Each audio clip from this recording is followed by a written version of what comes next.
Hear more from Pearl Jam and similar artists now. Search for Pearl Jam on iHeartRadio.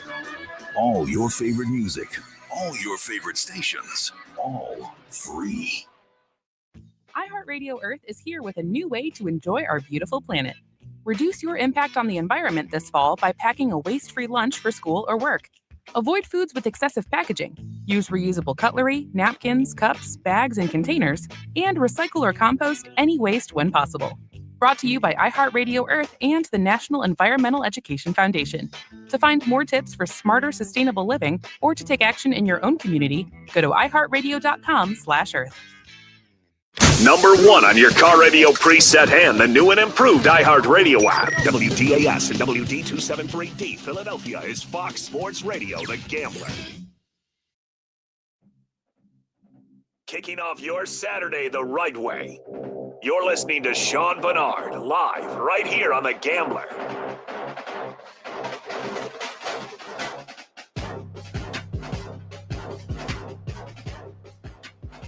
Hey, what's going on, everybody, and welcome back to this edition of Sean Barnard Live right here on Fox Sports The Gambler. A little bit of a different vibe coming in this week as obviously across the world in the Phillies sports scene as well as right here at The Gambler.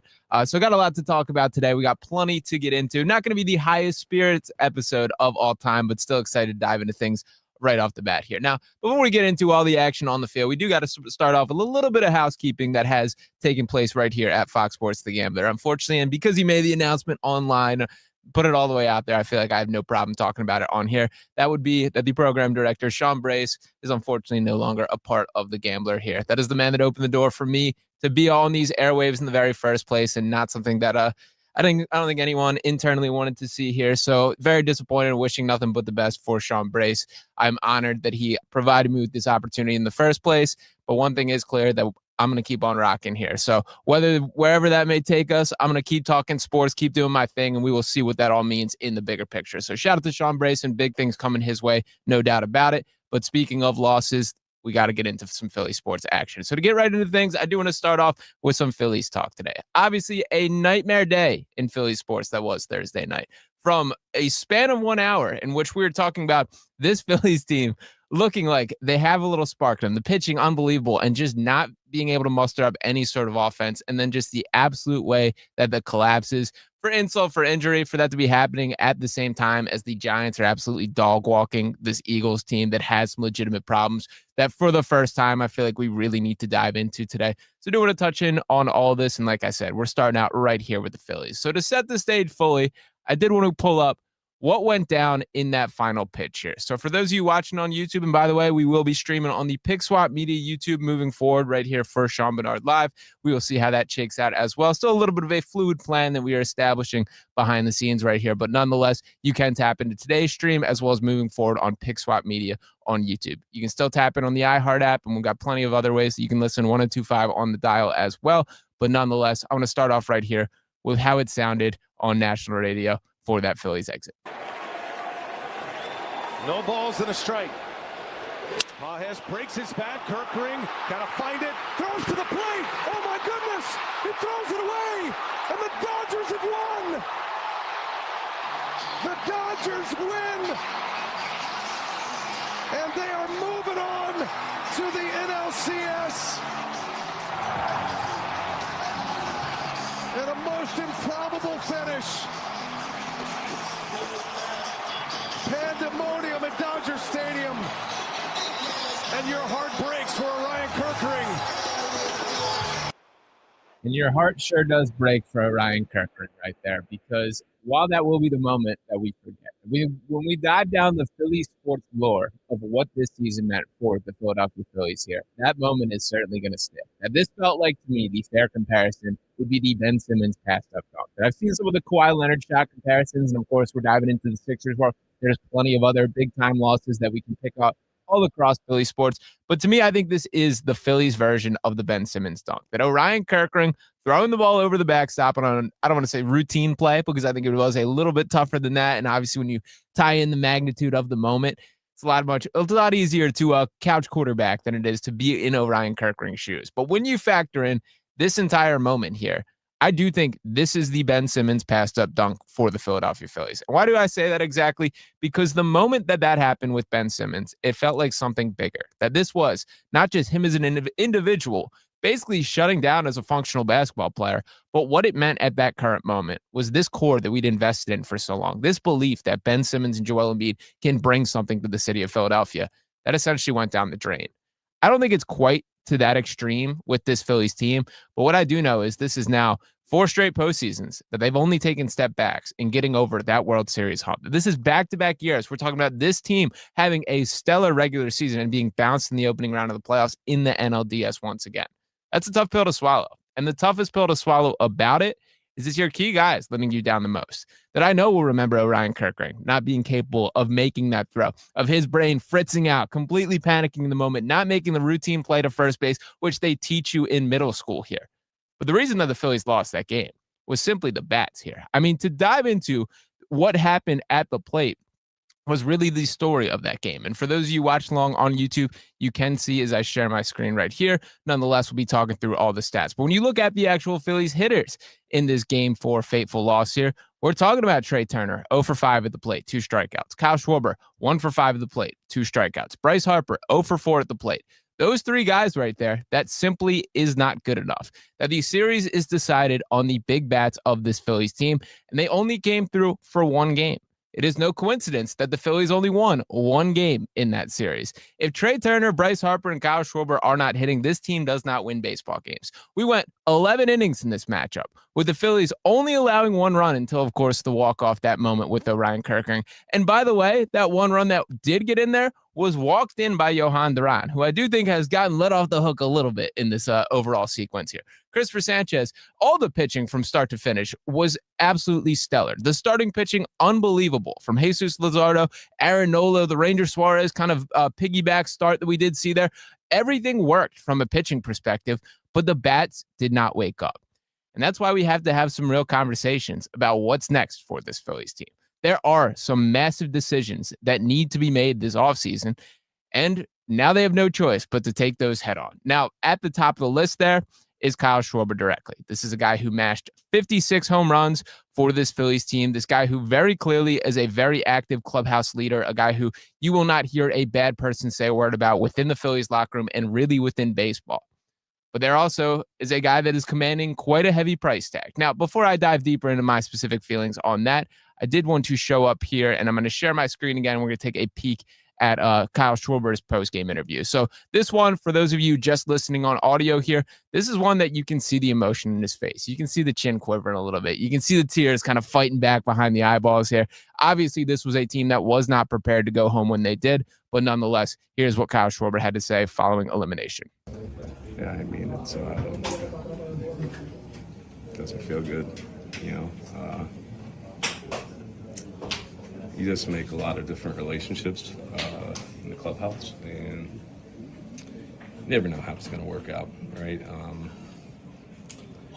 It's just, you just make so many personal relationships with guys, and you spend how much time with these guys, throughout the course of a year, and they become family, and yeah, you just never know how it's going to go. But these guys all know how I feel about them. I got a lot of respect for the guys in here, our organization, the coaching staff, everyone, top to bottom. This is a premier organization, and a lot of people should feel, very lucky that, that you're playing for a team that is trying to win every single year, and you have a fan base that cares, and you have ownership that cares, and you have coaches that care. You have everyone in the room that cares, and there's no other reason. We're all about winning, and it's a great thing. I think that's why it hurts just as much as any other year. And I do feel for Kyle Schwarber. I think this is all very well spoken here and stuff that the clear message that I took from that is this is a guy who probably is not sure what the future has in store with him. That for months to this point, we've talked heavily about the blank check that needs to be presented from John Middleton to ensure that this dude is locked up in a Philadelphia Philly forever. But does another underwhelming playoff exit change that conversation there? For Kyle Schwarber directly, he's a really unique market type for what we're talking about as a price point for him. He's a designated hitter that he played 8 games in left field this season, played 5 games in left field last year after playing over 100 in his first 2 seasons with the Phillies. Now, obviously, we can talk about the outfield picture as a whole. That is going to have to have a conversation that we do have with Harrison Bader having a mutual option. Nick Castellanos, it does feel like the writing is on the wall to an extent for his time in Philly, even though he is under contract for next year. And I more so sit on the side of things. If you're talking about that you have to eat a significant amount of his money to just get him off this team, I'm kind of not about that. Say what you want about Nick Castellanos. That is a dude who does deliver in the big moments. That he had the biggest RBI of this entire series, I would say, and ultimately a guy that gives you whatever he's got here. It was not a great season for Nick Castellanos whatsoever. I'm not excusing everything. I also do kind of believe that knee injury that he's been dealing with for several weeks and probably months to this point is probably a little bit more serious than we've been led on to believe to this point. So ultimately, we'll see what happens with that. We can get into the outfield conversation as a whole, but every decision this offseason is going to start with Kyle Schwarber. Now, the danger of when you let a guy set his market in the way that Dave Dombrowski and John Middleton did with Kyle Schwarber this season is he can improve that market quite a bit. For Kyle Schwarber directly, as he headed into his final year under contract with the Philadelphia Phillies here, what did he do? Played all 162 games, hit 56 home runs, the most of his career, led the entire major leagues with 132 RBIs, / 240, 365, and 563 with a career best 928 OPS there. Led his career in hits, tied his career in stolen bases, led his career in runs. It was an all-time season for Kyle Schwarber, and he's going to get paid handsomely because of that. The question now becomes, is that in Philadelphia or is that somewhere else? Now, before I dive too deep into this point here, I do want to make it clear. I like Kyle Schwarber. I think he's necessary for this Phillies baseball team, for a team that needs power hitting. And when you look around the lineup, that yes, I understand they finished 9th in the league in home run production, which is not a horrible number here. But when you look at the breakdown for how that does go, 56 of those were because of Kyle Schwarber. The next highest on the Phillies, Bryce Harper with 27. Behind him, Max Kepler with 18. That's not good enough from an organizational standpoint. Now, this is not me saying that sacrificing Kyle Schwarber moves you in the right direction here. What I am saying is there simply has to be more power. That this Phillies lineup, at its core, this era of Phillies baseball was built on the foundation of we're going to mash baseballs. That's what came in with the entire concept of bringing Kyle Schwarber here, along with Nick Castellanos. 2 guys that have their defensive liabilities, but make up for it on the offensive side of the ball for what they do at the plate there. And obviously, they've done a very nice job building up the pitching staff. This bullpen was more convincing and productive than has been the case in past off seasons here. The starting pitching was absolutely unbelievable. A team that has a case in baseball, and I think the clear-cut favorite for the best overall pitching staff. That's how good they were in the postseason setting. But it was the bats that let this team down, and they have to fix that. Now, I do keep circling back to this overall point of Bryce Harper, who I mentioned. I think one of the humbling realities that we do have to swallow is, was this just a down season by Bryce Harper? Did he just not quite live up to the expected standard of who he is as a baseball player in this specific year? Or was this who Bryce Harper is going to be for the remainder of that contract here? That it is just the fact of the matter that I was offended when the list from ESPN.com came out and said the top 25 most dangerous hitters in the MLB this playoffs. Bryce Harper's name, nowhere to be found. Well, then I watched Bryce Harper play in this postseason, and that seemed to match the eye test right there. I thought this would be a Bryce Harper reminder postseason of him saying, I'm still one of them ones. I'm still one of the best players in all of baseball. I can carry a roster, a franchise, a lineup. You put it on my shoulders, and I got you. Because we've seen that version of Bryce Harper before. We've seen him lead this Phillies team into deep playoffs. But that was not the case this year, and I fear that may not be the case moving forward. Now, Bryce is not a bad baseball player. This is a guy who's still such an integral part of the personality of this team, the inner workings of this team. He's turned himself into a really damn good first baseman at a really rapid rate, which is not easy to do there, and still a guy that, will have his moments. But they need Bryce Harper to be straight up feared in the box for this all to function. And especially when you factor in a guy like Kyle Schwarber batting ahead of him, those are your top guys. If your top guys can't be top guys when the bright lights are on, we have a problem. And that's where kind of we're arriving at with this Phillies team. If all things were equal, I don't think we're even entertaining the concept of moving on from Kyle Schwarber. But all things are not equal. That you have Bryce Harper under contract until 2031. You have Trey Turner under contract until 2033. That you're in it with these guys for the long haul. You've made your marriage to these guys. These are players that you are invested in and frankly are going to be here for the foreseeable future. So if you want to change this Phillies team, something has to change. That we've tried this repackaging this general core, adding around the edges. Bring me a bullpen pitcher here. Bring me a corner outfielder here. We'll see if it works this year. They just have to get hot when the time is right. That has not happened for now 4 consecutive seasons. And if anything, the legitimate case is they've taken steps back. Now, you can be a little bit of a contrarian and fight back at me here. The Dodgers are a very good baseball team. That was as brutal of a matchup as you could possibly get in the opening round. And there's a very real world where those are the 2 best teams in the National League. I think that is probably the case, although the Brewers look quite good and Game 5 will be pretty exciting tonight. We'll see how that all settles itself out. You can make the case that they ran into the defending champs in the opening round and paid the price because of it. I'm not willing to accept that with this Phillies team. We've seen them step up in the moment. I still feel the energy, the vibes that did happen in those first 2 playoff runs, but I haven't felt that in the same way these past 2 seasons, and certainly not this year. And I think a lot of us sort of squinted and looked at it as this is a necessary change in attitude. This is them approaching it from more of a business-like standpoint. That this is a team locked in on results, not as tied to the vibes and having fun and getting rowdy in the clubhouse and dumping water on each other and all these things. This team is here to win baseball games, and that's it. But then they didn't do that when the moment mattered most. And again, it has to fall on the batters there. In that Game 5 or in that Game 4 elimination game overall, they had 37 at-bats, had 4 hits across that. 1 run scored. That's not good enough. That's never going to cut it. Never going to cut it. 12 out, struck out 12 times there. And from a season-long perspective, talking about a guy like Brandon Marsh batting .077 at the plate. Max Kepler, 167. Nick Castellanos, 133. None of those really cut it there. And even for Kyle Schwarber specifically here, that this is a guy who had 3 hits. 2 of them were home runs, no doubt about it. Got to give the credit. But where was the elevating around him? Now, for Kyle Schwarber directly, it does feel like it's a when he goes, this team goes. And I'm not sure how to take that as a positive or negative. We saw, obviously, the game that came alive, put 8 runs on the board. That was sparked by Kyle Schwarber. That when he matches that home run, sign me up for a Schwarber bomb right there. Everyone else notices as well, and that's when things get rolling.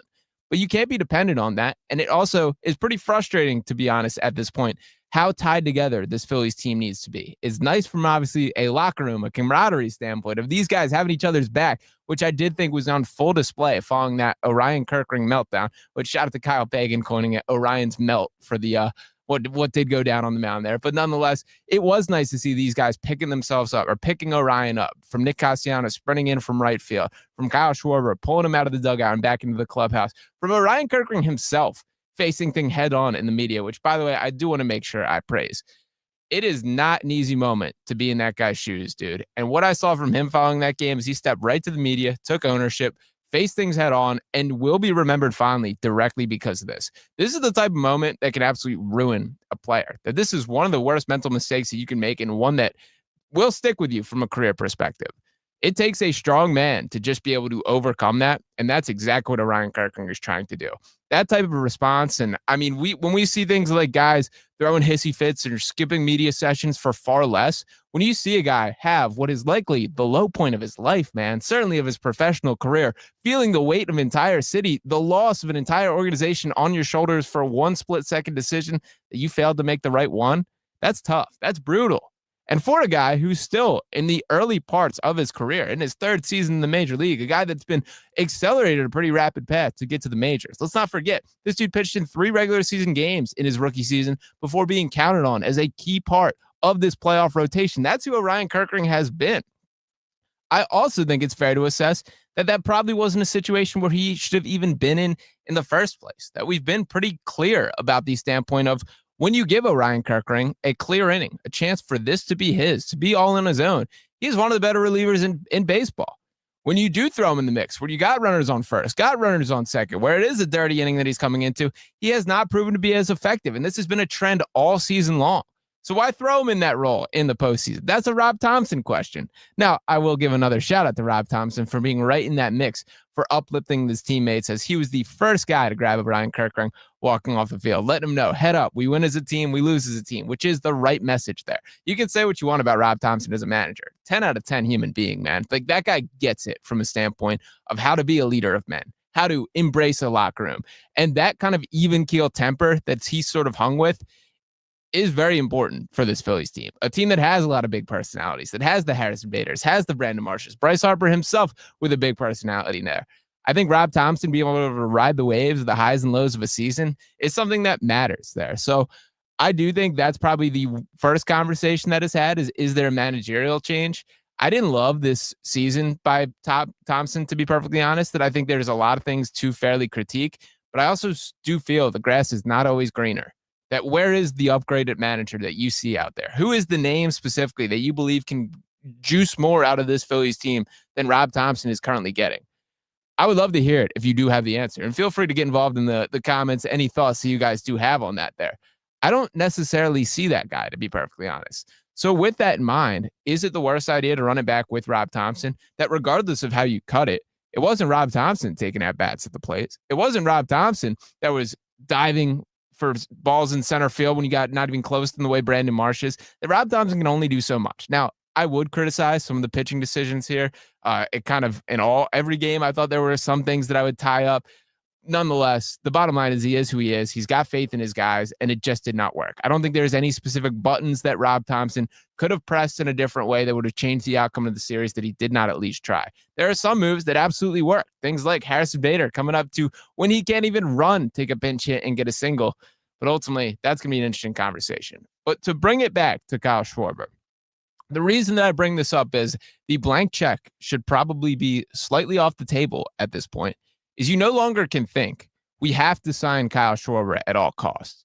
The thought process has to be, at what cost do we sign Kyle Schwarber? Because when you are tied to the Trey Turners and Bryce Harpers already, you have to factor in what is the pathway to building out a roster that does have a chance of getting deeper in the postseason than has been the case to this point, to get over that World Series hump. Designated hitter is a difficult spot to sort of commit a ton of money. That we are talking about, you can always find a DH.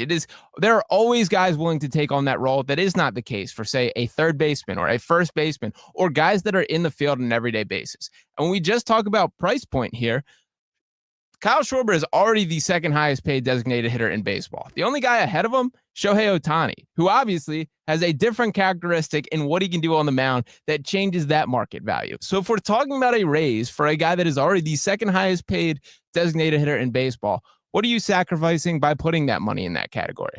Is there a world where you can sign an Alex Bregman and maybe get an upgrade in the corner outfield for a similar type of money? Kyle Schwarber is a terrific baseball player.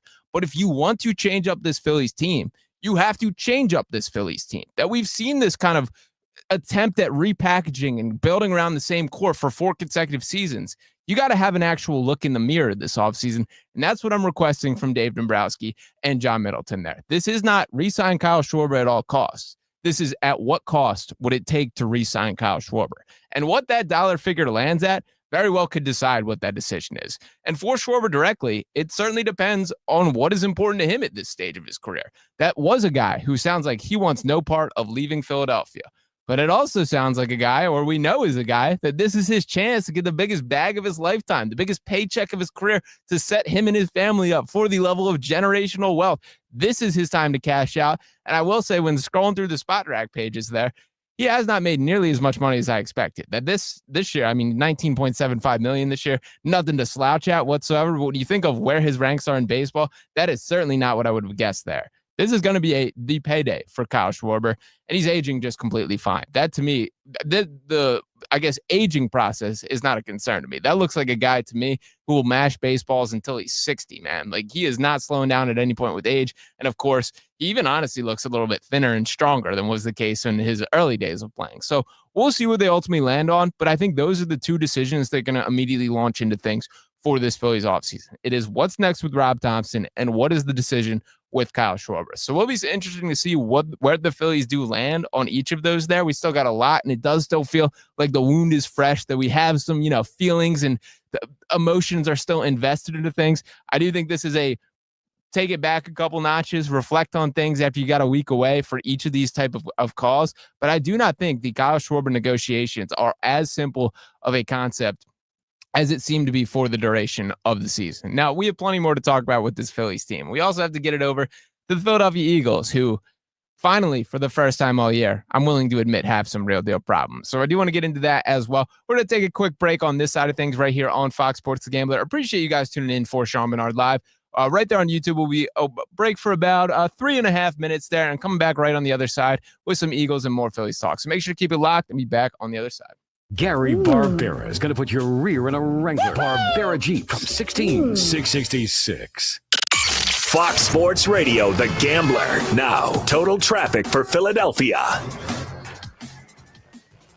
And at the connector bridge, the shoulder is blocked as backed up from the Delaware Valley exit. 95 southbound jamming up at Betsy Ross Allegheny Avenue. Right lane is closed due to construction. It's backed up from Bridge and Evans. Total traffic. This report is sponsored by eBay. So I was on eBay because I'm absolutely obsessed with this rare hologram trading card. Shiny like the designer handbag of my dreams. eBay had it. They even had the perfect parts that fit my car. Millions of finds, each with a story. eBay. He's gonna stretch your dollar and make it holler. I'm Gary Barbera. And now he's gonna put your rear in a Wrangler, a Ram, a Cherokee, even a Grand Cherokee. Oh, mama! Starting at just 16,666. I guess you could say Barbera's gonna push your tush, right? Birds coach Nick? It's a stud. Try that again. Boy, I guess. That's better. Barbera! Wranglers, Rams, Cherokees, even Grand Cherokees from 16,666. I'm not kidding. DallasStillSucks.com. 16,666 tax tag and $477 fee. Supplies last. Details at DallasStillSucks.com. Gary Barbera te va a meter el trasero en un Wrangler. Ram, Cherokee, even Grand Cherokee, 16,666. So push your tush to Barbera. You're going to save a bucket of bucks. It's a stud. Yeah, we know. Do the thing, Coach Nick. This is Coach Sirianni. Is Barbera the best? Boy, I guess. This is the story of the one. As a custodial supervisor at a high school, he knows that during cold and flu season, germs spread fast. It's why he partners with Grainger to stay fully stocked on the products and supplies he needs, from tissues to disinfectants to floor scrubbers. Also that he can help students, staff, and teachers stay healthy and focused. Call 1-800-GRAINGER, click Grainger.com, or just stop by. Grainger, for the ones who get it done. Honey, that flu keeping you up? Did you take NyQuil Intense Flu? Nah, I got this. Okay, I don't got this. Yeah, you need NyQuil Intense Flu. Undo your flu with NyQuil Intense Flu. NyQuil Intense Flu provides powerful relief of your flu symptoms so you can sleep. You do got this. NyQuil Intense Flu. The nighttime sniffling, aching fever. Best sleep with the flu medicine. Use as directed. Keep out of reach of children. O'Reilly! Check engine, ABS, or maintenance light on? Take the guesswork out of your warning lights with O'Reilly Veriscan. The service is free and provides a report with solutions verified by ASE certified master technicians. And if you need help, we could recommend a shop for you. Ask for O'Reilly Veriscan today. O'Reilly Auto Parts. iHeart Radio. Soundtrack. Flashback. Do you feel the need for speed? 1986's Top Gun thrilled moviegoers and gave us an equally epic soundtrack. Winning an Academy Award for Best Original Song was Take My Breath Away from Berlin.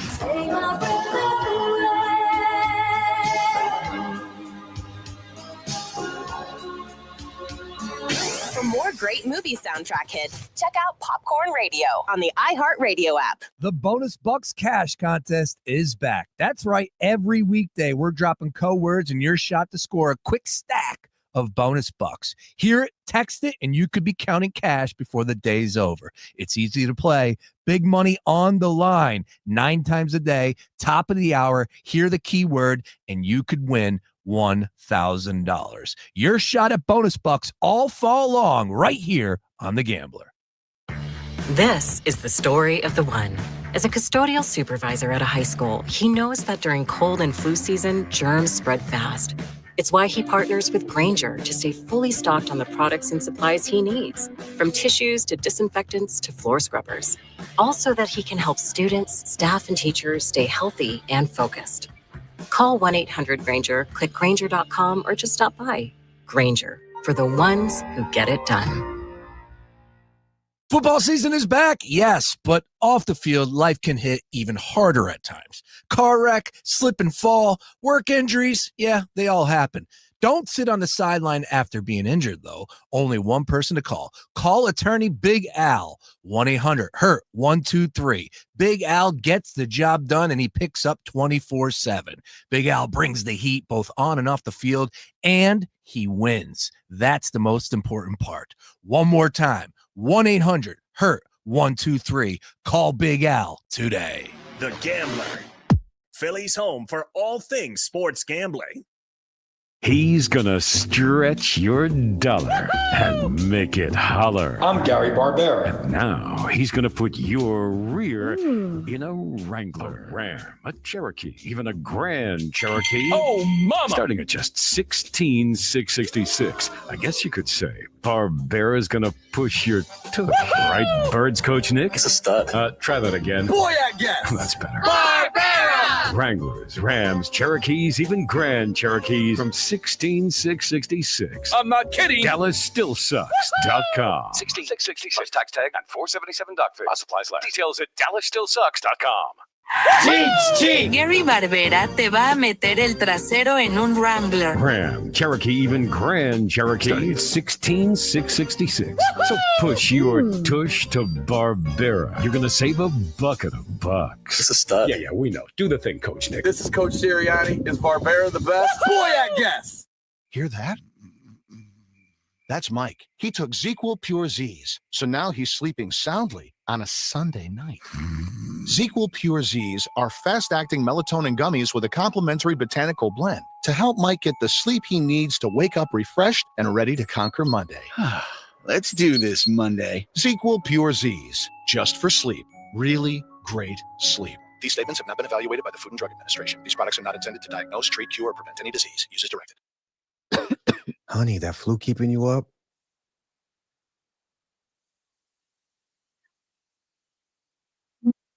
I don't got this.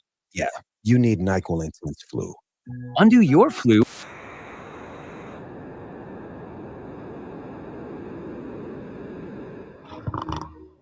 You do got this. NyQuil Intense Flu. Nighttime sniffling, aching fever. Best sleep with the flu. Medicine. Use as directed. Keep out of reach of children. It's Cybersecurity Awareness Month. LifeLock is here with tips to help protect your identity. Use strong passwords, set up multi-factor authentication, report scams, and update your software. And for comprehensive identity protection, LifeLock is your best choice. LifeLock alerts you to suspicious uses of your personal information and fixes identity theft, guaranteed, or your money back. Start your protection today with a 30-day free trial at LifeLock.com. Use promo code NEWS. Terms apply. Spice up fall at Whole Foods Market with savings on your favorite cozy comfort foods and seasonal flavors. Find sales on hearty proteins, ciders, squash, outdoor moms, and more through October 14th. Spreads, totals, and all the prop bets in between. It's the Gambler.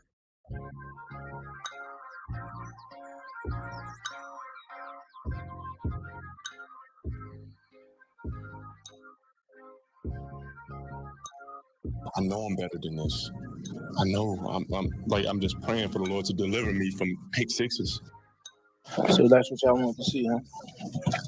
And unfortunately, Jalen Hurts, that was not what I wanted to see on Thursday night. As one of the worst games that we have seen from the Eagles franchise quarterback as a consistent starter here, absolutely getting dog walked by the New York Giants, in which the Eagles looked just about outclassed on both sides of the ball. I mean, we're talking about the Giants, 25 first downs to the Eagles 20. Total yards, we are talking 366 to 339, which is honestly more even than I did think was the case there. On the ground, the Eagles giving up 172 rushing yards to the Giants there. The Giants dominating time of possession, not too crazy as well. We let Cam Scatterboo run for 98 yards and 3 touchdowns against the Philadelphia Eagles. It looked like they didn't want to be there Thursday night. And that's the first time that I think we've seen this season. Now, I think a lot was made this week about the Saquon Barkley, A.J. Brown, Jalen Hurts. Did they meet? Did they not meet? Whatever the case may be. And I will pull up the A.J. Brown clip of that as well.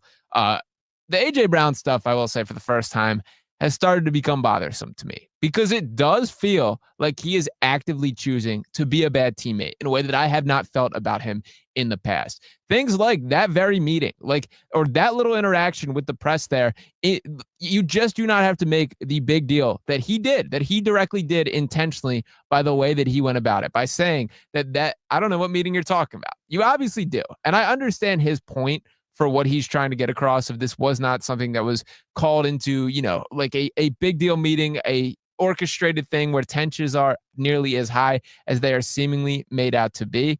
But nonetheless, man, it blew up into a bigger deal, and that's a consistent A.J. Brown thing. Even like the posting the Bible verse that he posted, which is very funny to me. The meaning of the post that he put up was essentially, or the verbiage of it was, if your voice is not valued, go somewhere where it is. Don't cause a scene, just walk away. What does it do by posting that, man? But directly causes a scene. And that's what A.J. Brown has been far too consistently this year. So it is frustrating that is the case. And as I pull up the exact interaction, shout out to E.J. Smith of PHLY Sports here. Jalen.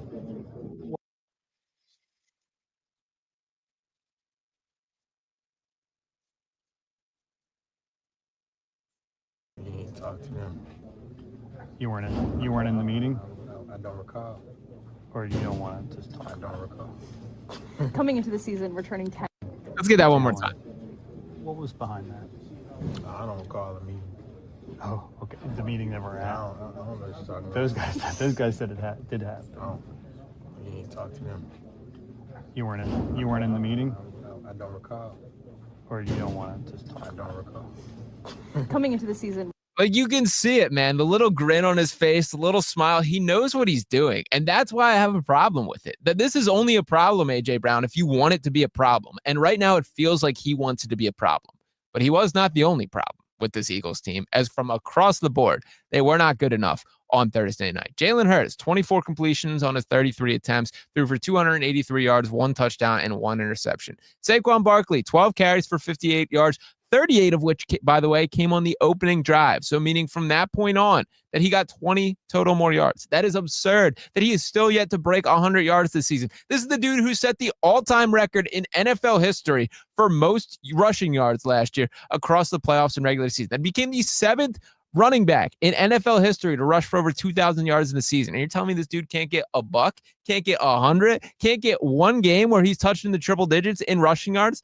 Seems to be the case through the early parts of the season. We're now in week 6. This is not some wake-up call. It was 2 bad games. And to be fair to Saquon here, I do not think this is a Saquon Barkley issue. That if we're really assigning the blame pie of what is going wrong with this Eagles team, it's right there in the trenches. And that is a huge concern. Because when you think about this Eagles team, what they've done, how they've built an identity, how effective they've been, it has been about beefing up the trenches. Think about how many years that first-round picks have gone on either the offensive line or defensive line, whether it is Jalen Carter or Lane Johnson. You can go down the list of names they've invested into this time or to that position there. The point being here that just has to be a strength of this Eagles team. And currently, it does not look like it's the case. Pro Football Focus graded them the 27th best offensive line in the most recent rankings. That's what they look like on the field. That Saquon Barkley, and I looked at this stat before Thursday night. I have a feeling it did not get much better. Coming into that game, that as of last season, he averaged about 3.2 yards per rush before contact last year, meaning he is getting 3 yards deep past the line of scrimmage before he's feeling his first wave of contact. This year, it is less than half that. 1.2 was the number before Thursday night's game. I'm curious to see what that adjusted whatsoever, but you see it with your eyes that he's been hit before he has a chance to do anything. It looks like Saquon Barkley on the Giants for stretches. Now, I think we do forget that there are always the ebbs and flows of a season. That just last year, which of course, let's not forget, the Eagles won a Super Bowl a couple months ago, that this is not the Tennessee Titans we're talking about. We know what the standard can be for this football team here, but for Jalen Hurts and for this team, they were going through some similar turmoil just last year. And what happened? they got to the bye week. The leaders of the team stepped up and said, we're going to be a run-first football team. That Saquon Barkley is unbelievable. This dude is the best player in football, as was voted by the NFL player just a couple months ago as well. He can be that dominant. He can be that dude. He can be that engine of an offense if we ask him to be, and that's what they did. What's that meeting going to be like this week? You got 10 days off. You got the extended rest that you played on Thursday night. You got nothing to worry about on Sunday. Maybe this meeting should actually happen, A.J. Brown. Maybe this isn't just passing each other by in the parking lot or running into each other and talking for a couple hours. How about we actively work to get on the same page? And rather than throw the defenses up at the media or at the fan base or at whatever his motivation behind this is, why don't we just try and work things out? Because for A.J. Brown directly, man, the grass is not greener.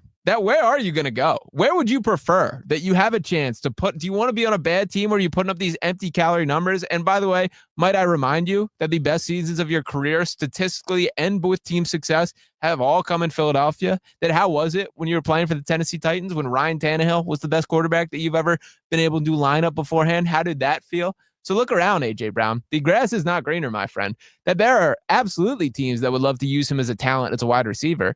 But do you think legitimately there are other situations that you would feel better in than is currently the case? Now, we can have the Kevin Patullo conversation. Obviously, the offense has not looked great. And I do think some of the complaints that A.J. Brown does have are valid there. That I do not think that this is just a guy throwing a pout to pout. I do think that there is a motivation behind we should be better than we are. This Eagles team should not be losing to the Giants pretty much under any circumstance. And I know they got a little swagger right now. I know they got some Jackson Dart juice in them, that Cam Scadaboo's brought some energy. They're certainly trending in the right direction as an organization. They've done a nice job building up that defensive line. This is not like a bottom of the barrel Giants team, in which I think they have been for the past couple seasons. This is a team that is middle of the pack. This is probably a 7-10 football team, and you should look at that as a wild success if you're Brian DeBull, that you have a chance at keeping your job when it looked like you may not even make it past the season. That's how much he's clinging to Jackson Dart. And by the way, getting a little creepy with it too. The Jackson Dart and Brian DeBull, like him coming off the field and just full, like pulling him in. But I don't know. There's a little bit too much going on there, and the passion that Brian DeBull does have for Jackson Dart there. But to get into the Jackson Dart conversation a little bit, the dude is electric, I got to say. This was not a dude that was one of my guys coming out of college here that I have a shout to Matt Chirico here who does some awesome work that we've talked plenty on occasions. He's a New York guy.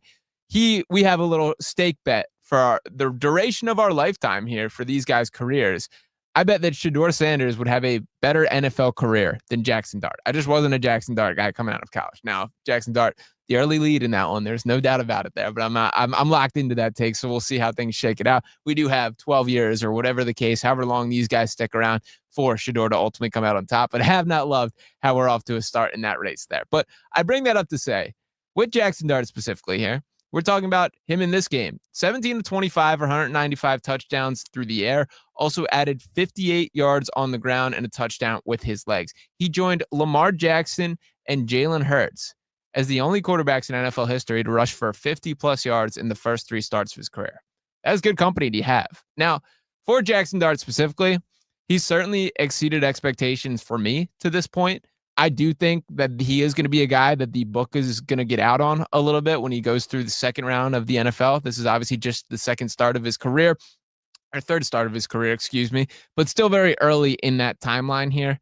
I'm not ready to say that the Giants got one, that this is a certified dude. I don't feel about Jackson Dart as I feel about Jaden Daniels, who, by the way, has not quite looked like the clear-cut top 5 quarterback people were trying to talk him into being this offseason either. We see a lot of guys who look unbelievable in their first attempt, in their first run through the league. It gets a little more difficult when there is some film on you, some tape on you, some idea of your tendencies and who you are as a football player. And I do think Jackson Dart is going to run into the same hurdles. Cam Scadaboo, man, he is electric. Like, I do hate that this Giants team does have a little bit of likability to it. Like, if I was a neutral fan base here flipping on that game, I would have been fired up watching Jackson Dart and Cam Scadaboo doing the things that they did. But it is an indictment on the Eagles that those things were even possible. I know Jalen Carter wasn't there. I know Quinyon Mitchell wasn't there.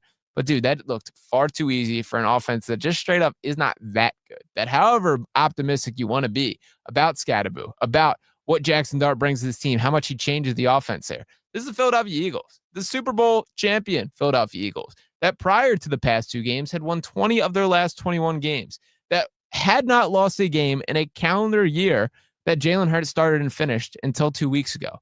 But now what? Now it's pick up the pieces time. Now it's actual adversity that this team does face. This is not the manufactured A.J. Brown storylines here. This is you've lost back-to-back games that you simply should not have, with the Giants being the most glaring example of this. If the Eagles play their best football, they are one of the best football teams in the NFL, possibly the. Look around the rest of the league. Have the Chiefs impressed you that much? The Lions you're sold on. We've seen their playoff shortcomings. The Ravens look absolutely brutal. The Bills haven't played a single relevant team yet. The Eagles are still the gold standard, but they have not played to that standard themselves yet. These are not issues in which other teams just look better than them. This has been self-infliction, self-admission, self-problems that they've done it internally here. They've been issues that they've caused for themselves, and that's what needed to fix. Now, the offensive coordinator conversations, I'd be lying if I didn't feel that they're getting old to this point. It's maddening that we've seen the cycle of coordinators throughout the Jalen Hurts era, as has been the case. When you can run through the Shane Steichens, the Brian Johnsons, the Kellen Moores, you can go down the list of all that have cycled through this. Kevin Matula, the guy holding the sticks right now. That's the guy calling the plays, running the show, and has not done a great job. There's just no other way to sugarcoat that. I still think, I can't decide. I'll put it this way. I refuse to believe that a guy like Jalen Hurts, who's found a way to make it work with other coordinators who've been compatible to an extent here. There have been growing pains. The Brian Johnson season was ugly. Kellen Moore last year, I thought there was a stretch where it did not look good at the start. They found a way to find the stride here. There just has to be a standard of finding a way to make this work, and that has not been the case. It's kind of unfair to Jalen that it has been the rotating cast, as is the case there, especially when you factor in that then again, that guy joins another organization and there's a little bit of a book on him there. I do think that he's faced some tough coverages. There was a lot of criticism in the first couple weeks. I thought Jalen was excellent in the first couple weeks because he's just making the throws that he can make here. But he did throw his first interception of the season, and it was a bad one. I first question why we're throwing an out route to Jahan Dotson in the red zone in the first place when there is A.J. Brown and Devontae Smith on the roster. But nonetheless, the play call wasn't great. The read from Jalen was not great. He telegraphed it, and it was not a good enough throw. That's how you get an interception in the NFL. The margins are slim, and he paid the price from it. This is not an end-of-the-world type of thing, but still, Jalen's got to improve. I don't think that is just Kevin Patula. I do think a lot of that is still Jalen Hurts, that you have to make the proper decisions. You have to. And I wonder how much of those plays are being called by either guy. I know Saquon spoke about it in the passing touchdown that Jalen had to Saquon in that Broncos game, that it was directly called from Jalen Hurts, something that wasn't even in the playbook. He just saw something and pointed it out. That's a lot to throw on the shoulders of a guy who's still putting it all together, man. We talk about Jalen Hurts like he's such a finished product. This is a guy who is the seasoned vet because that's how he carries himself. The dude is 26 years old. The dude hasn't even hit his athletic prime yet. And he's been to the Super Bowl twice, has outplayed Patrick Mahomes twice, the reigning Super Bowl MVP, a guy who's one of the best quarterbacks in football, even if you don't want to look at it like that. It is maddening, the conversations. By the way, I know I love to hate on this guy, Justin Herbert, right here, but to use him in the same exact situation here, that he took on the same Giants team not too long ago. And what happened to Justin Herbert in that game against the Los Angeles Chargers? Well, Justin Herbert completed 23 of his 41 pass attempts, his worst of the season completion percentage-wise, for 203 yards, 1 touchdown, 2 interceptions. He had a worse quarterback rating, more interceptions, was sacked more. Everything was metrically worse than Jalen Hurts. But Jalen Hurts gets the target, man. Now, he should, because he's the Super Bowl MVP. That he put that on his back. He earned the right to be the gold standard there. But just note, I do think that there is some regard to this Giants team is just not a pushover in the way that they're sort of talked about to be. It's easy to laugh at the Brian DeBulls and Cam Scadaboos and Jackson Darts there. The fact of the matter is this team does have a little momentum, a little bit of sauce to them. I do give them a little bit of credit for that win, even if it is still an Eagles loss at the end of the day there. But nonetheless, we'll see how Jalen Hurts can patch that up. There's still a lot to work on, and I honestly think it is the best thing for them to have this gap of time, to have a little bit of an extended time down. It does look like this team is just beat up right now. They obviously went through the long grind of going through the postseason, winning the Super Bowl last year, and did not have a full offseason to get rested up here. But from the offensive line to across the board, you're seeing that these guys just don't look as fresh, as contained. And when you're getting guys like Jalen Carter and Quinyon Mitchell out at a regular basis, that is just going to harm your football team in a pretty significant basis. So a lot to fix on the bye week and a lot still more to get into right here on Fox Sports The Gambler. We got some Sixers preseason action last night that I am the sicko that stood up and watched and have some takeaways on. So we might get into that a little bit more. Not fully done with my Eagles thoughts. So make sure to keep it locked on right here on 102.5 The Gambler here. We're going to be back in just a quick 4-minute break right here on the other side. So make sure to keep it locked and talk to you in a few minutes. Back to school time means more traffic on the roads. Streets are packed and accidents are up on the rise. If you or a loved one are involved in any accident whatsoever, Uber, Lyft accident, car wreck, slip and fall, only one man to call. That's 1-800-HURT-123. Call my man Big Al. No fee until Big Al wins, and that's what exactly he does. Once again, 1-800-HURT-123. Call Big Al today.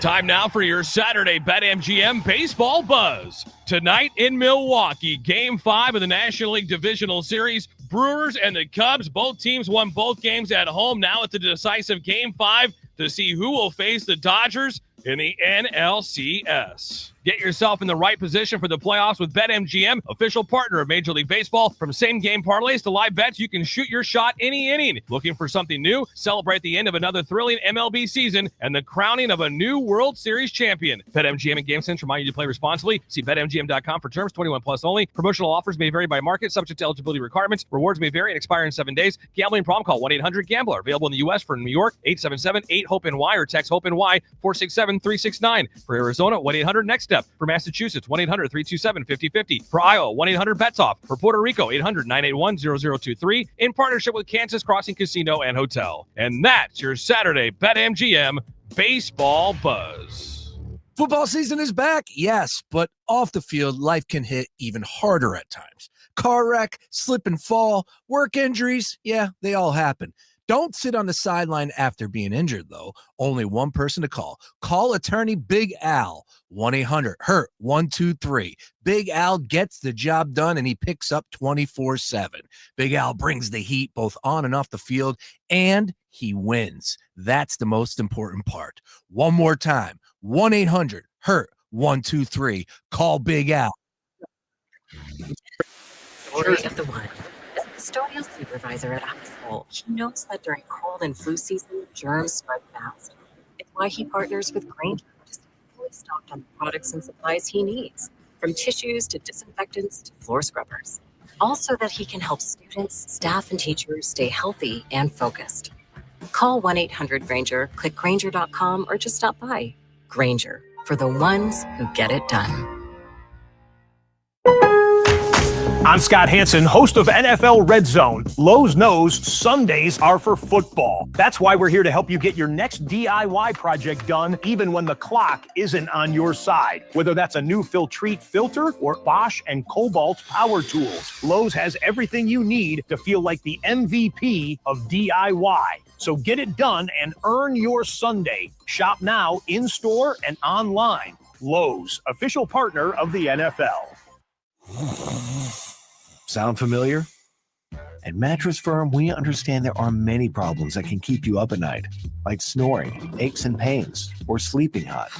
Our sleep experts have the unrivaled know-how to match you with a sleep system that can help. And now, upgrade to a Tempur-Pedic mattress and get a $300 instant gift, plus $200 off a Tempur Ergo Smart Base. For the great sleep you deserve, visit Mattress Firm. We make sleep easy. Restrictions apply. See store or website for details. This is Doug Gottlieb. Here's what's trending from the iHeart Sports Network. Presented by Mercedes-Benz. The misery index is high for Philadelphia sports fans after the Phillies, the Eagles, and the Flyers all lost on the same night for the first time in 42 years. Eagles right tackle Lane Johnson says the offense has got to be less predictable in the running game after getting stuffed by the last-place Giants. And Lakers star LeBron James, he'll miss the start of the NBA season. For the first time in his 23-year career, he's got sciatica. I'm Scott Davidson. Looking for an exceptional driving experience? Find it behind the wheel of a Mercedes-Benz SUV. Experience the power, precision, and intelligence of an iconic Mercedes-Benz SUV at your local Mercedes-Benz dealer today. Portions of the following program were pre-recorded. Number 1 on your car radio preset and the new and improved iHeart Radio app. WDAS and WD273D Philadelphia is Fox Sports Radio, The Gambler.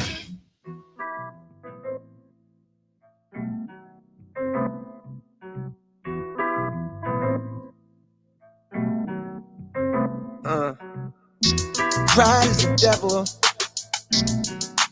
Think it got a hold on me. Pride is the devil. And left so many R.I.P. Pride is the devil. Think it got a hold on me. 1 hour down, one more to go right here on Fox Sports The Gambler. This is Sean Barnard Live coming to you right here at noon on Fox Sports The Gambler airwaves. Plenty more to get into in the world of sports, and I did want to give one more quick shout out to my guy. I know I'm better than this. I know. I'm just praying for the Lord to deliver me from pick sixes.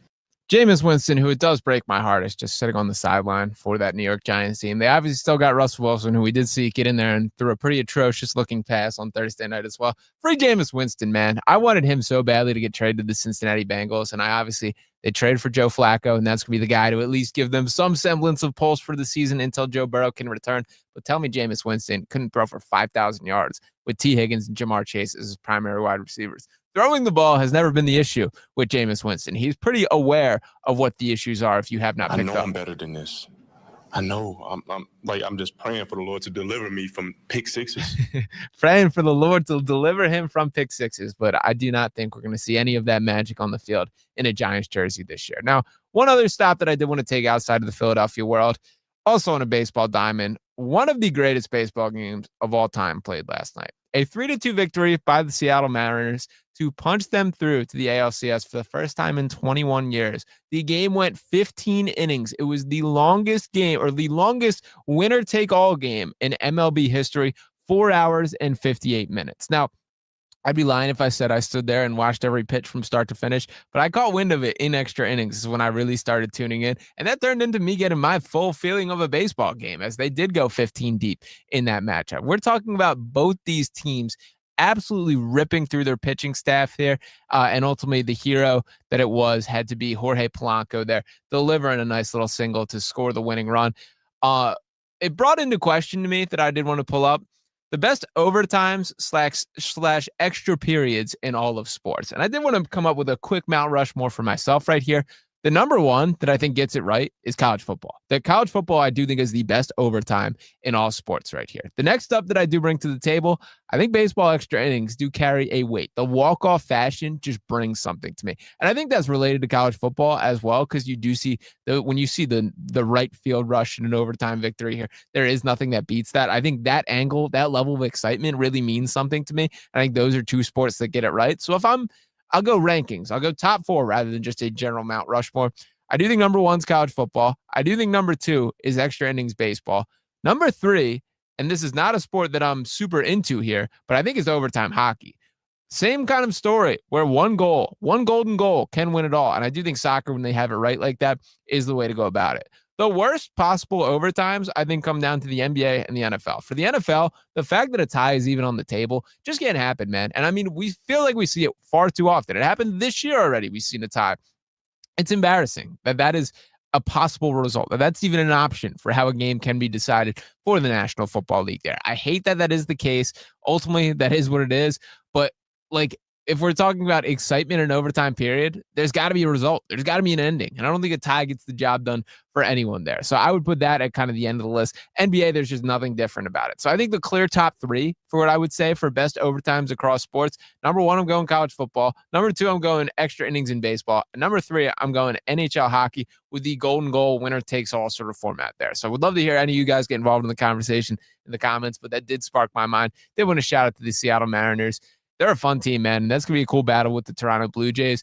Absolutely brutal to have to rip through the level of pitchers that they did before they did ultimately, of course, find a way to advance. We saw George Kirby go 5 innings.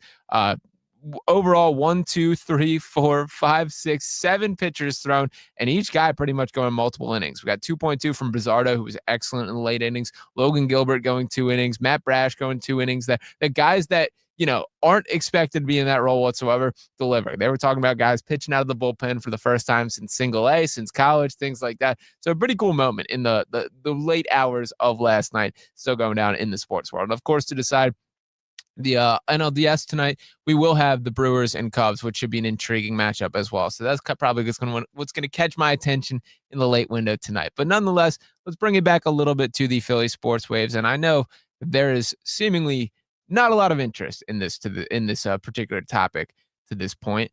but I do think there should be. I do think that what is going on is I cannot find the proper drop I'm looking for. I do not think there is the proper interest for our Philadelphia 76ers. And the reason that I say that is because there is not. That watched a preseason game last night, not a lot to take from. They lost by 30, as expected. They were outscored 32-8 in the fourth quarter. I will say this was not a game in which I think the results matter. The only real takeaways that I think need to be had here, Tyrese Maxey is still a dude. Paul George is going to be better than was the case last year. We have to pray for Joel Embiid.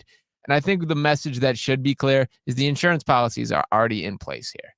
If this does not work with the Joel Embiid era, they have a backup plan, that they have turned the keys over to the young guards. There is a VJ Edgecombe, Tyrese Maxey, Jared McCain era coming. Quentin Grimes still back under contract on the roster, and we'll see how that ultimately plays itself out. But for the Sixers team, there is zero juice. I kind of welcome the lack of expectations this year. It feels like a refreshing reset to me that for years to this point, for a decade to this point, all we've done is complain about the second round target. This team has yet to make it past the second round. Wake me up when the playoffs start. They could win 65 games in the regular season. Who cares? It's the same old Sixers. This is the first time where none of those guys are feeling that level of pressure. That for the time being, in a wide open Eastern Conference, everything's off the table. Nobody believes in the Sixers team. Nobody has any expectations. And it's also pretty fascinating to me to hear the way the national media talks about the Sixers, because you kind of get, I would say, a couple of different reactions here. The most common is pretty much ignore. That it's very funny to me when I just watch like ESPN. They're going down the Eastern Conference, expectations for each team, and they just go down the Bucks, the Celtics, the Magic, the Hawks, go down the list, and then it's just no mention of the Sixers. And the answer is because nobody has any clue.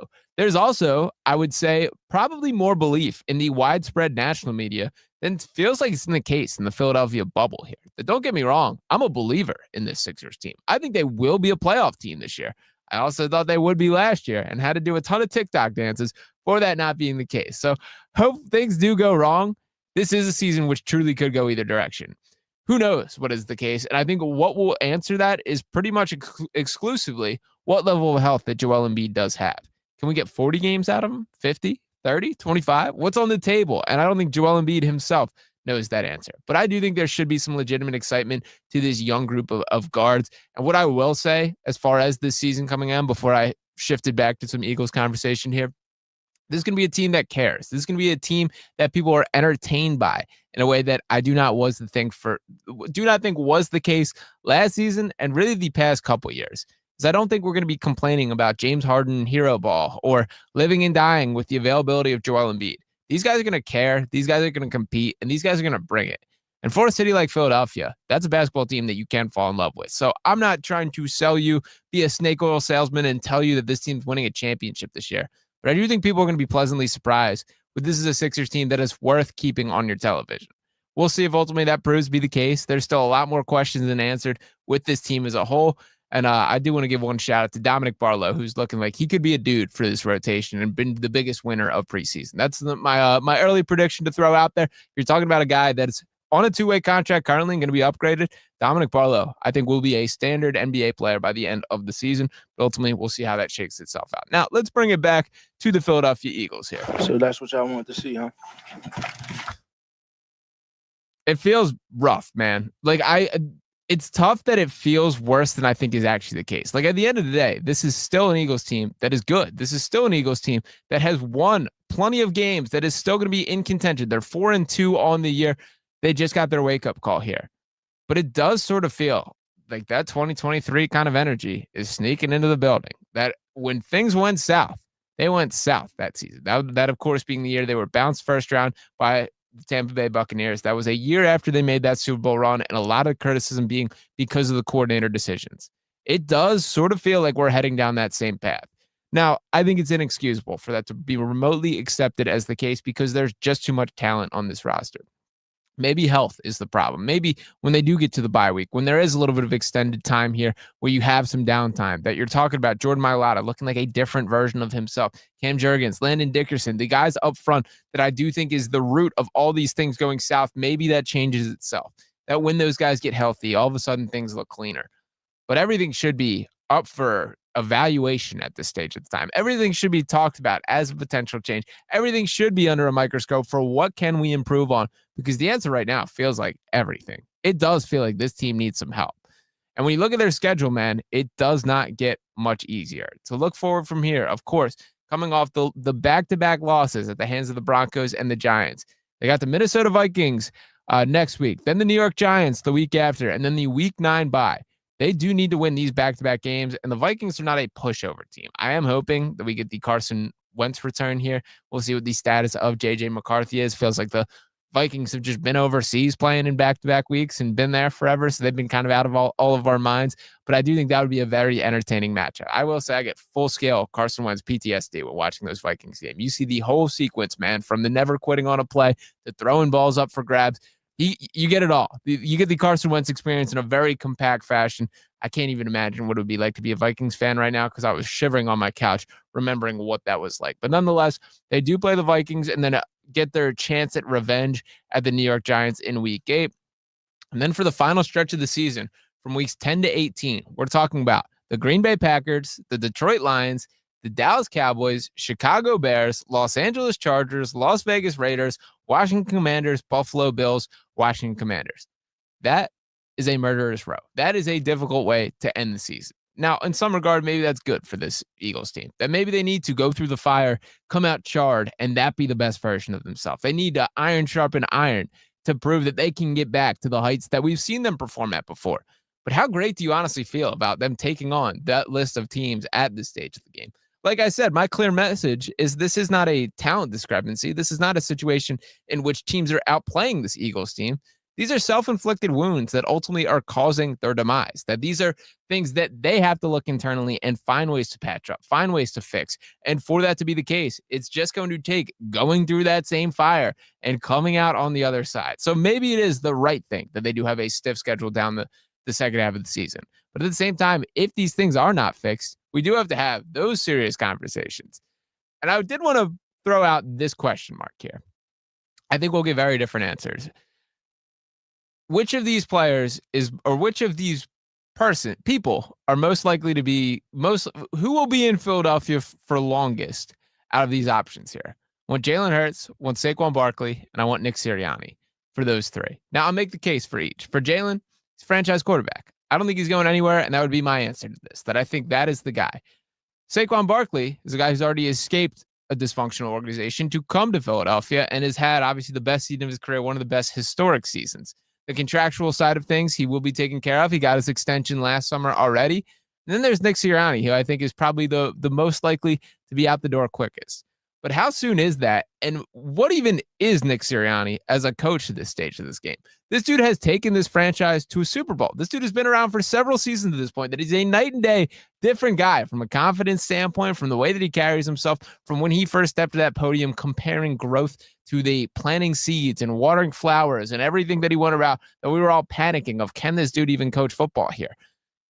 I still don't know the full answer to that question, because we've seen this CEO sort of mindset of I'm just handing things off to the offense, handing things off to the defense. Vic Fangio's got things handled on that side of the ball. But if that's going to be the case, when we're in times like we're currently in, where there has to be fixes, there has to be what is going wrong within this team, that's on the head coach, man. So for all the critiques that will go directly to Kevin Petula for the offensive coordinator role and the lack of this offense looking reliably successful here, some of that still has to fall on Nick Sirianni. And I do wonder how involved that he has been in this process. How much of those conversations is he directly involved in, having a voice in making his case or making the call even? Those are questions I would like to know the answer of. But it is strange to me for a guy who I'm still a pro Nick Sirianni guy for this stage of the game. We've had him in Philadelphia for this long and still don't really have a clear idea for who he is as a head coach. It is really interesting that that is the case to me. So we'll see how things shake it out. But I think that is a dude I have the microscope on a little bit more than is the case in the wider spread, I would say, Philly media sphere at this point in the game. So for Nick Sirianni directly, we'll see how things shake out from here. There's still a lot more to get into across the board. On the other side, I do want to get into the widespread NFL game. So we talked plenty about the Eagles, talked plenty about, of course, the Phillies, diving into things, even hit on a little Sixers here. Let's get to the NFL slate, take a look at the matchups this week, and do want to talk things. So make sure you do not miss that on the other side. Keep it locked on the dial. We'll be back in just a couple minutes. Gary Barbera is going to put your rear in a Wrangler. Barbera Jeep from 16,666. Fox Sports Radio, The Gambler. Now, total traffic for Philadelphia. Well, we've got some definite congestion aplenty on 95 southbound. In fact, we're jammed solid. Ridge Street all the way down through Allegheny through the ongoing construction for the south on 95. Have some off and on delays. Ridley Park on through Edgemont Avenue. As for the Schuylkill Expressway, eastbound's extra heavy, Conshohocken through Belmont. And on the westbound side, you've got some definite jamming, the boulevard on through Belmont. Eric Herr, total traffic. This report is sponsored by Whole Foods Market. Now at Whole Foods Market, get 20% off organic air-chilled boneless skinless chicken breast with Prime through October 14th. As always, there are no antibiotics ever. Bulk up your salads and grain bowls. While supplies last, shop in-store or online. Terms apply. He's going to stretch your dollar and make it holler. I'm Gary Barbera. And now he's going to put your rear in a Wrangler, Ram, a Cherokee, even a Grand Cherokee. Oh, mama! Starting at just 16,666. I guess you could say Barbera's going to push your tush, right, Birds Coach Nick? It's a stud. Try that again. Boy, I guess. That's better. Barbera! Wranglers, Rams, Cherokees, even Grand Cherokees from 16,666. I'm not kidding. DallasStillSucks.com. 16,666 tax tag and 477 dock fee. Supplies last. Details at DallasStillSucks.com. Gary Barbera te va a meter el trasero en un Wrangler. Ram, Cherokee, even Grand Cherokee. Starting at 16,666. So push your tush to Barbera. You're going to save a bucket of bucks. It's a stud. Yeah, we know. Do the thing, Coach Nick. This is Coach Sirianni. Is Barbera the best? Boy, I guess. Oh, how's that flu, babe? Did you take DayQuil Intense Flu yet? Nah, I got this. Ugh, okay, I don't got this. You stay on the couch, and I'll grab the DayQuil. Undo your flu symptoms with DayQuil Intense Flu. DayQuil Intense Flu provides powerful relief of your flu symptoms. I'm ready for that to-do list. Wow, you do got this.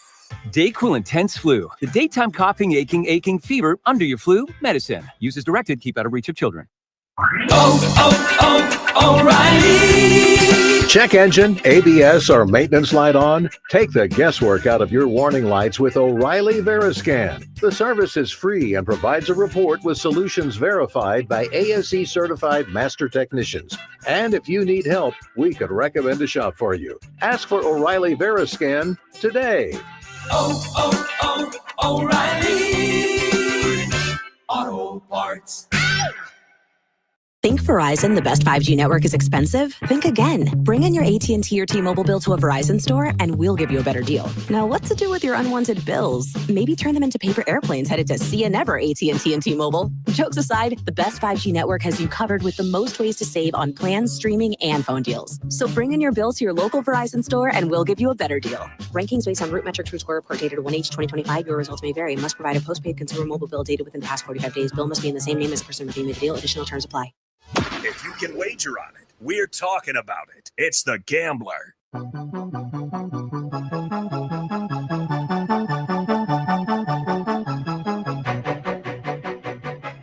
And we're back on this side right here on Fox Sports The Gambler. This is Sean Barnard live tuning in. Appreciate each and every one of you guys wherever you are listening, over on the Pick Swap Media YouTube channel, on the iHeart app, or on 102.5 on the dial. We got some football to talk about.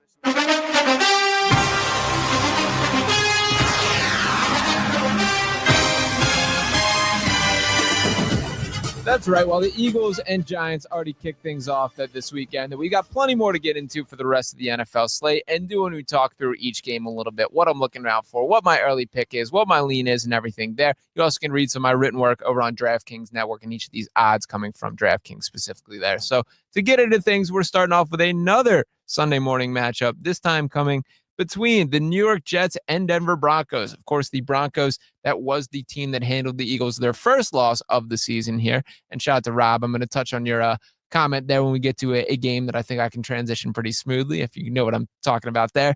But for the Broncos and Jets, we have the Broncos as 7.5-point favorites. I think it's time to recognize the Denver Broncos as just a legitimately good football team. I think they're going to be a playoff team this year. I'm not the biggest Bo Nix guy. I do think that team has issues overall. But when in comparing to the New York Jets, I do think Denver Broncos clear pretty comfortably. I do think Denver is going to cover the -7.5 here. I do think that the overseas games can get a little bit weird. This is not a play of mine that I will be personally betting here, but that would be my feeling on things there. Keep moving a little bit. The Cleveland Browns and the Pittsburgh Steelers. I'm so over the Aaron Rodgers thing, but I can't deny that he has been an upgrade at the quarterback spot for what the Steelers have been dealing with. And for a Mike Tomlin team, we know the deal that they're going to hang around. They're going to be in the mix. They're going to be above 500 and right in that playoff fringe. And if a guy like Aaron Rodgers could potentially take you over the edge, that does make a difference there. I will say Dylan Gabriel, given a little bit more of a pulse to this Browns offense than I expect to be the case there. I was never a Dylan Gabriel guy either, dating back to his time at Oregon there. His deep ball is pretty much non-existent. It's all short pass. It's all quick pass. He reminds me of Tua Tagovailoa, would be my closest comparison for him there. But I do think he looked solid in the debut, and I think that there's something there. I ultimately am taking Pittsburgh the -5.5. I do not think that the Browns have an upset quite in them, but I think they will hang around. I don't think that will be a blowout in a way that I could see the Broncos game directly go in that direction.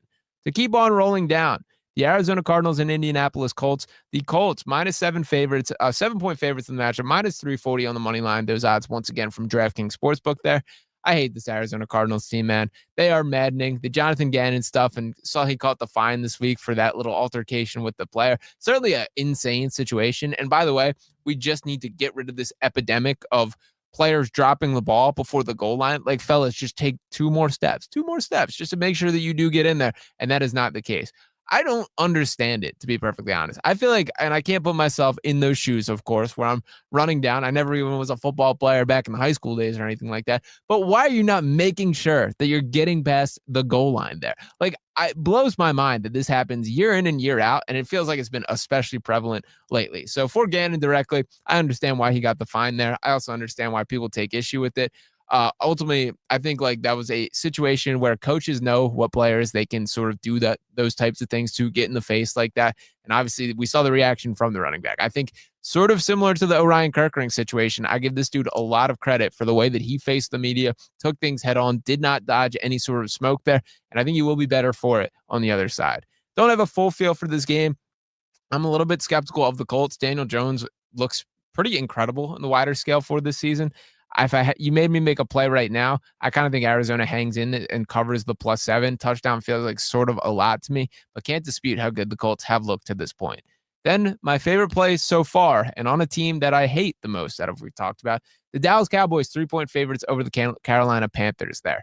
I am a massive Bryce Young stockholder, but boy, I am not turning a profit currently, man. There have been some scary ups and downs this year for him. There's days where he looks like he is not even a functioning NFL quarterback, and it blows my mind. When I think about the Bryce Young that I saw at Alabama, I never imagined the floor would be this low, man. I thought the worst case scenario for him was better than what we're seeing from him on the field and the wider scale to this point. It's not at all what I want to see. There's still a couple flashes here and there that will keep you in, get you bought in, and allow them to stick with him, but has not been a success this year with Bryce Young. I think the Cowboys roll in this game. I think they covered the -3. I think it's unfortunately time to be talking about them as one of the better teams in the NFC. I think they're the 6th best team in the NFC is what I ultimately landed on there. I do think the Eagles better. I think the Packers and Lions are clearly better. I think the Rams are better. I think the Buccaneers are better. And I think that's it. That I think the Cowboys are the 6th best team in the NFC right there. Open to any other pushbacks for any teams you guys want to toss out there. Speaking of the Rams, facing the Baltimore Ravens this year with Cooper Rush set to get the start this week. I mean, the Ravens are 7-point favorites in that matchup here. I'm going the other direction. I know the Rams have been great. I think we get the backup quarterback boost in this game. I may have another feeling about a game like that later. Cooper Rush is fine. He's a competent quarterback. It is weird to me for the Ravens to be leaning on a Cooper Rush as their backup quarterback. Like, I know they lived with Snoop Huntley as their backup for several seasons. That's something that did make sense to me just from the standpoint of stylistically. He can fill the Lamar Jackson role, and you're obviously not going to be Lamar Jackson, who's one of the most impressive quarterbacks in really NFL history to this point for the unique way that he goes about things. But you don't have to change the offense entirely. They kind of do if Cooper Rush is going to be the guy, but I do think that they need any semblance of pulse. That team is incredibly beat up. This very well could be a chance where the Rams roll, but I do think that this is the time for Baltimore to show a little response. They will have the home crowd behind them. John Harbaugh, for the first time in really my memory of him as a Ravens coach, it feels like his job is a little bit in danger there. I think the Ravens respond and put forth their most complete effort so far this season. I think they at least covered the 7. I don't think they probably get the win, but I do think they're live dogs on that plus 285 money line there. To keep it rolling a little bit here, the New England Patriots will face off against the New Orleans Saints, and this is my first direct upset pick of the day. I like the Saints to win outright, plus 164 on the money line here. Spencer Rattler quietly turning himself into a legitimate option as a franchise quarterback for this Saints team, and that is something I think is going to be worth paying attention to moving forward. Kellen Moore, pretty impressive stuff with the way that he's got this roster looking. Kendre Miller is a guy that I'm pretty intrigued by at the running back position. Alvin Kamara, a little bit banged up. I think Miller, from a fantasy football perspective, is a guy that you should absolutely have eyes on. If he is a free agent in your league, add him to your roster, and he will be one of those potential league winners in the twilight years of the season. Now, to transition over to another matchup, and this is where I will get to a comment from shout out to my guy Rob here. The Los Angeles Chargers versus the Miami Dolphins. Chargers favored by 4.5 points. Dodgers are a team where it has been disastrous this year. And that leads to this comment by Rob, who says, "Hey, Sean, I saw that Mike McDaniel could get fired and Doug Peterson would be willing to work for the Eagles as an offensive consultant. Would you rather the Eagles get Mike McDaniel or Doug Peterson?" My answer to this is very clearly Mike McDaniel. The reason that I say that, I do think he's a bit overmatched from the head coaching role. And I think from like a, relatability standpoint with some of the players, he's kind of a unique cat. I like a Dan Campbell version that kind of it's very clearly he's going to get the guys fired up. That's just not Mike McDaniel's style. And I think in particular, when it's moments like this, when there is turmoil in the franchise, it's difficult for you to get those guys back on track in the same way. But what I do know about Mike Daniel is he's one of the most creative football minds. And I understand the critiques or the pushback that this would be a little bit closer like the Kyle Shanahan type of thought process and tree there.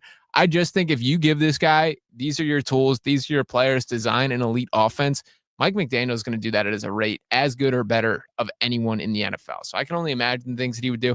That would be my answer. That is not a slight against Doug Peterson, but I do think that we romanticize him a bit above his head as a head coach because of the Super Bowl that he did produce there. Now, to bring it back to the game, Chargers 4.5-point favorites against the Dolphins here. Both teams I kind of am completely out on. The Chargers are incredibly beat up, and Justin Herbert cannot win football games, as has always been the case there.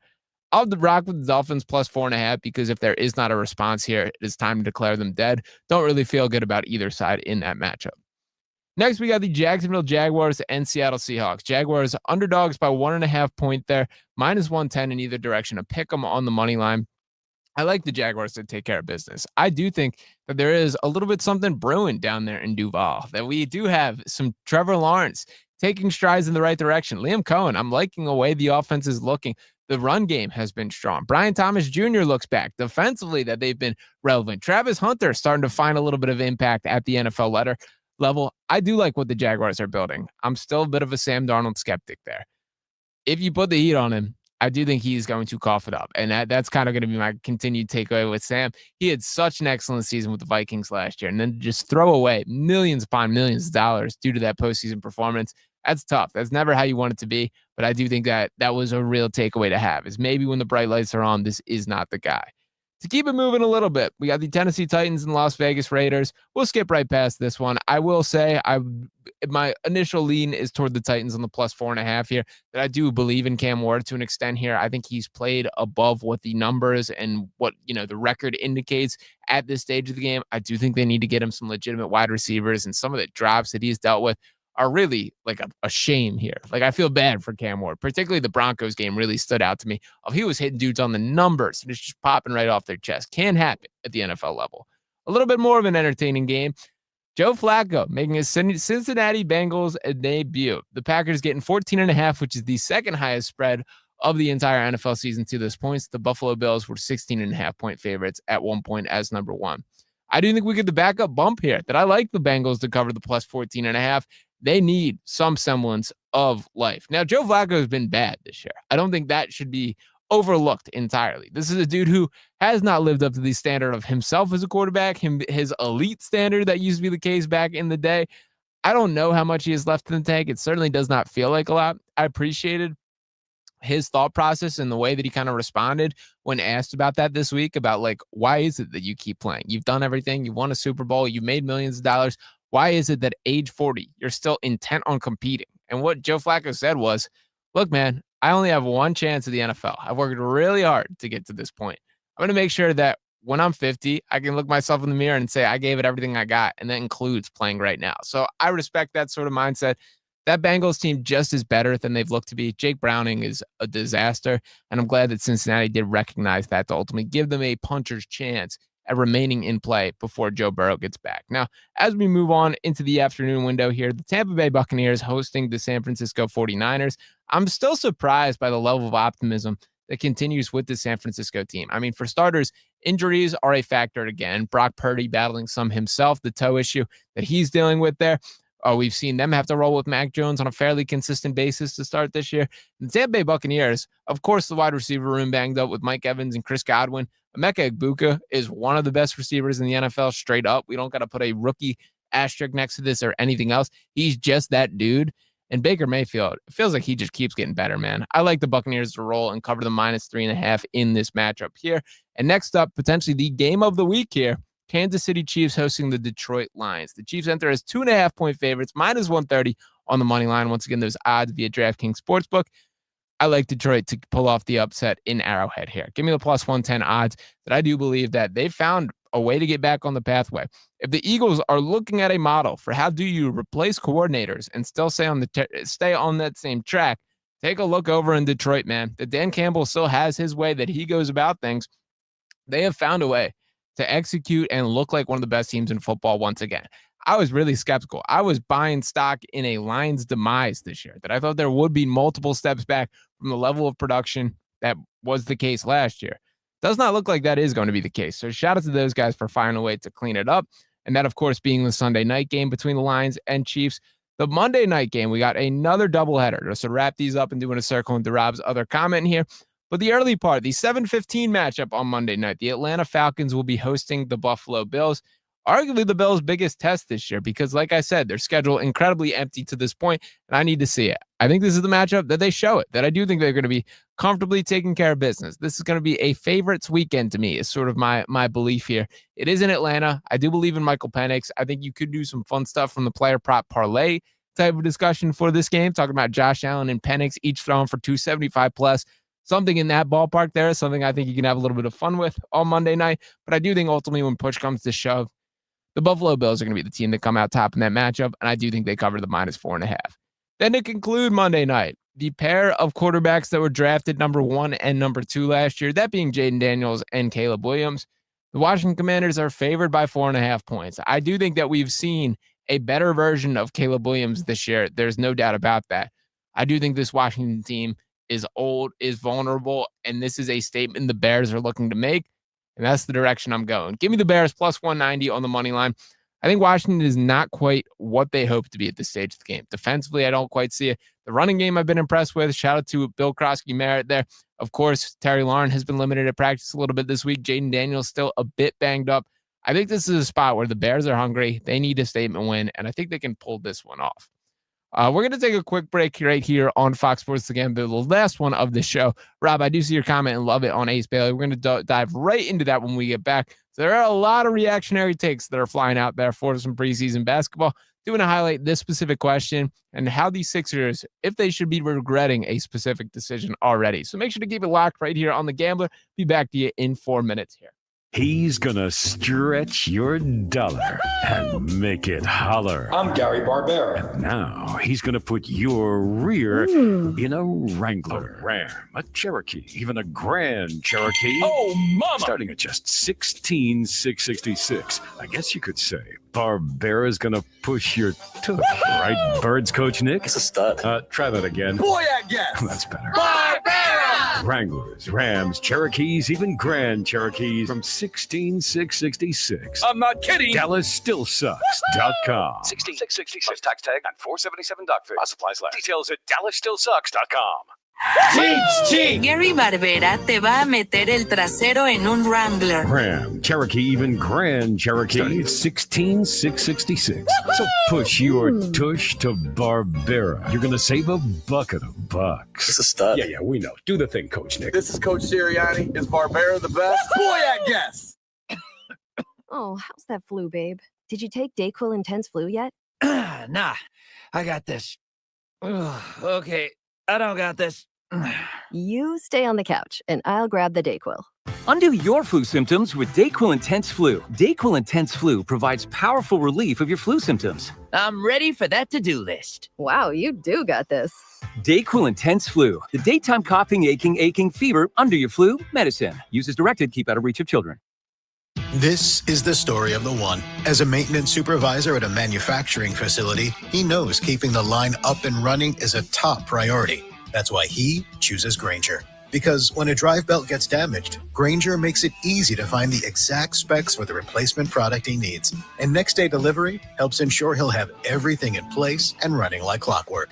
Call 1-800-GRAINGER, click Grainger.com, or just stop by. Grainger, for the ones who get it done. Hear that? That's Mike. He took ZQL Pure Z's, so now he's sleeping soundly on a Sunday night. ZQL Pure Z's are fast-acting melatonin gummies with a complementary botanical blend to help Mike get the sleep he needs to wake up refreshed and ready to conquer Monday. Let's do this Monday. ZQL Pure Z's, just for sleep. Really great sleep. These statements have not been evaluated by the Food and Drug Administration. These products are not intended to diagnose, treat, cure, or prevent any disease. Use as directed. Back to school time means more traffic on the roads. Streets are packed and accidents are up on the rise. If you or a loved one are involved in any accident whatsoever, Uber, Lyft accident, car wreck, slip and fall, only one man to call. That's 1-800-HURT-123. Call my man Big Al. No fee until Big Al wins, and that's what exactly he does. Once again, 1-800-HURT-123. Call Big Al today. Did you hear? Allstate car insurance now costs even less. So when you bundle with home, you can save even more. Check Allstate first to bundle and save with a new lower auto rate.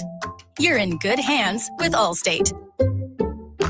Not available in every state. Only applicable for new auto insurance business. Rates will vary by several factors, including how you purchase the policy. Potential savings may vary. Allstate North American Insurance Company and Affiliates, Northbrook, Illinois.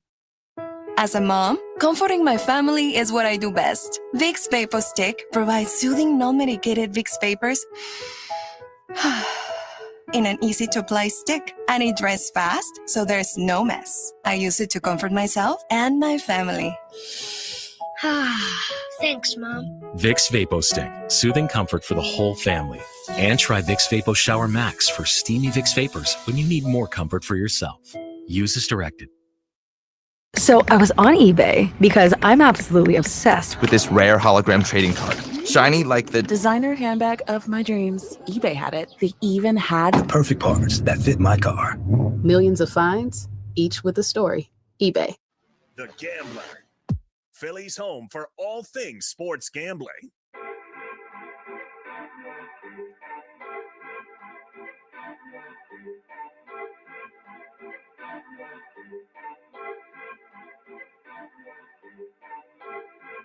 They wish and I wish and I wish and I wish and they wishing on me.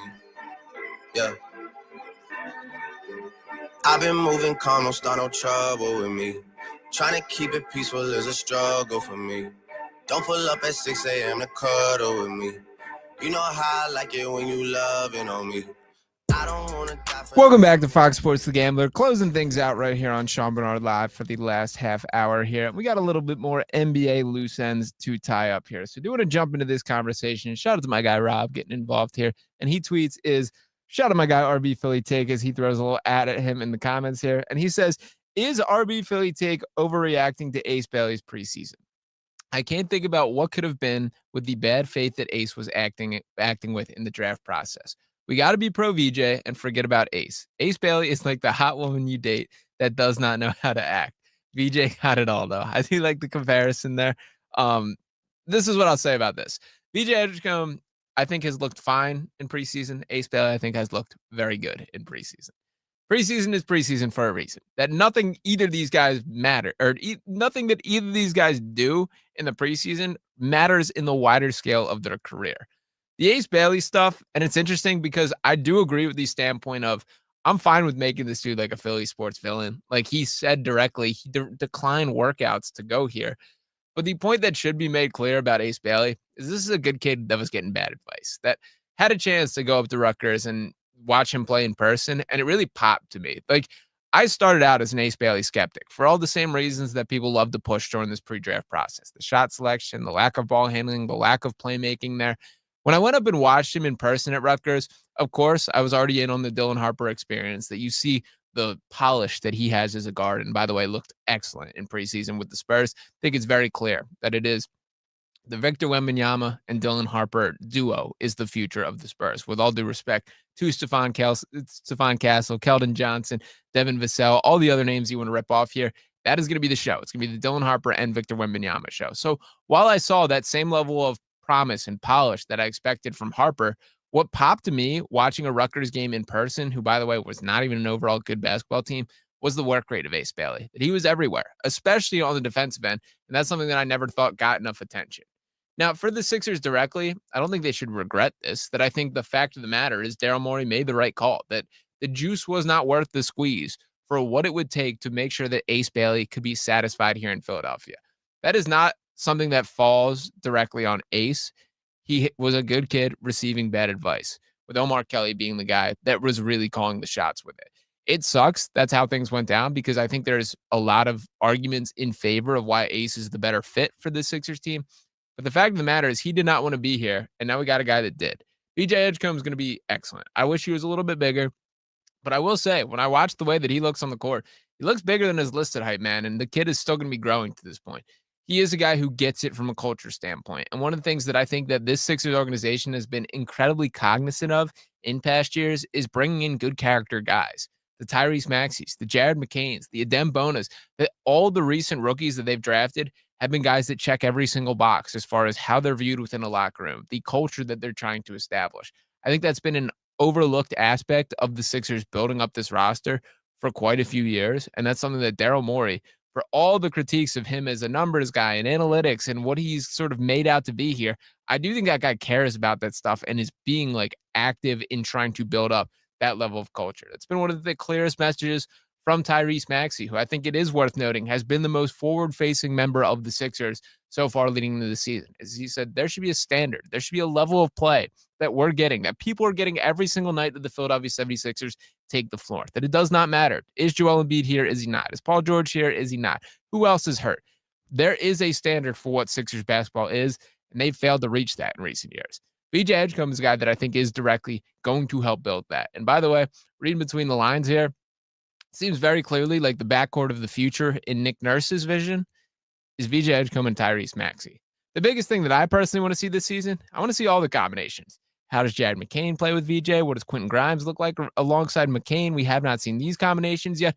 Those four guards are going to be essentially the entertainment of this season. Those are going to be the guy pouring in buckets, being responsible for running the entirety of the offense, having the ball in their hands there. There's a lot of good things that can come with that this season.